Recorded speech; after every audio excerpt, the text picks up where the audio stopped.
Bonsoir tout le monde, bon mercredi. Alors la crise au Parti libéral du Québec est loin d'être réglée, c'est le moins qu'on puisse dire, même que le mystère s'est encore épaissé aujourd'hui. Malgré le fait que le chef ait répondu à toutes les questions des journalistes, on ne sait toujours pas pourquoi Marois Risky a congédié la directrice de cabinet Geneviève Haynes, qui, elle, défend son intégrité. Parallèlement à ça, apparaît ce matin une série de textos entre, semble-t-il, deux élus qui laissent entendre que certains membres du parti auraient reçu de l'argent pour appuyer Pablo Rodriguez dans sa course à la chefferie. Bref, on peut parler d'une saga multicouche.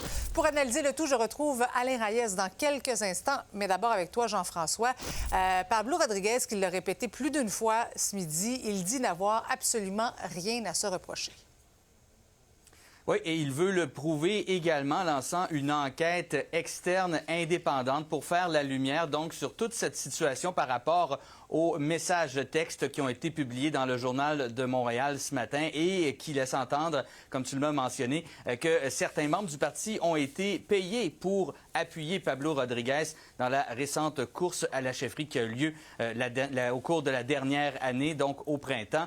Du côté du Parti libéral, le président, lui, Raphaël Primo Ferrero, qui dit que lui, de son côté, il n'était pas au courant, en fait, de ces messages textes. Il en avait entendu parler en termes de rumeurs au printemps, rumeurs qui disaient qu'une députée d'un autre parti vendait des cartes de membres pour Pablo Rodriguez, mais il dit qu'il a vu les messages textes en question seulement hier.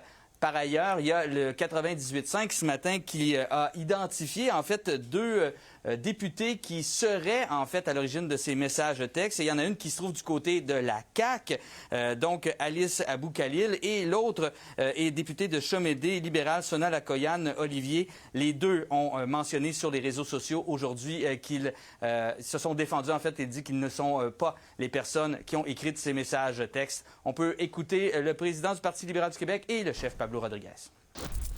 J'ai rien à cacher. Personne n'a rien à cacher, là. Faut comprendre ça, là. Ouais. Vous avez des textos qu'on attribue à certaines personnes. Chacune des deux personnes, là, c'est pas quelqu'un sur le coin de nos livres, chacune des deux personnes qui sont des députés de deux partis différents disent que refutent ça et menacent même de poursuites. Mais une chose est sûre, moi, j'ai jamais été au courant.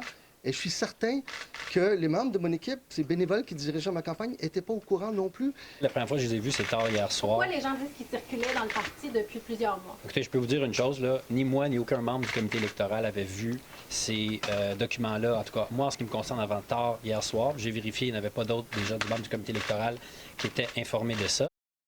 Jean-François, il y a l'ancienne chef de cabinet, Geneviève Haynes, qui a aussi réagi aujourd'hui. Oui, Geneviève Haynes, qui a été congédiée par Marois Risky, c'est ce qui a lancé toute cette crise hier. Donc, elle a dit par voie de message envoyé aux médias, en fait, qu'en dehors d'une courte lettre, elle n'a pas eu à ce jour la moindre explication, soit verbale ou écrite, à savoir ce qui justifiait un tel congédiement. Elle se dit évidemment blessée par cette situation. Le chef lui a parlé également, Pablo Rodriguez, dit que lui non plus ne sait pas pour quelle raison elle a été congédiée. Pour ce qui est de Marois Risky, elle a dit qu'elle n'allait pas commenter au cours des prochains jours et donc que voilà, donc elle n'allait pas commenter. Ça va oui. Silence radio pour l'instant.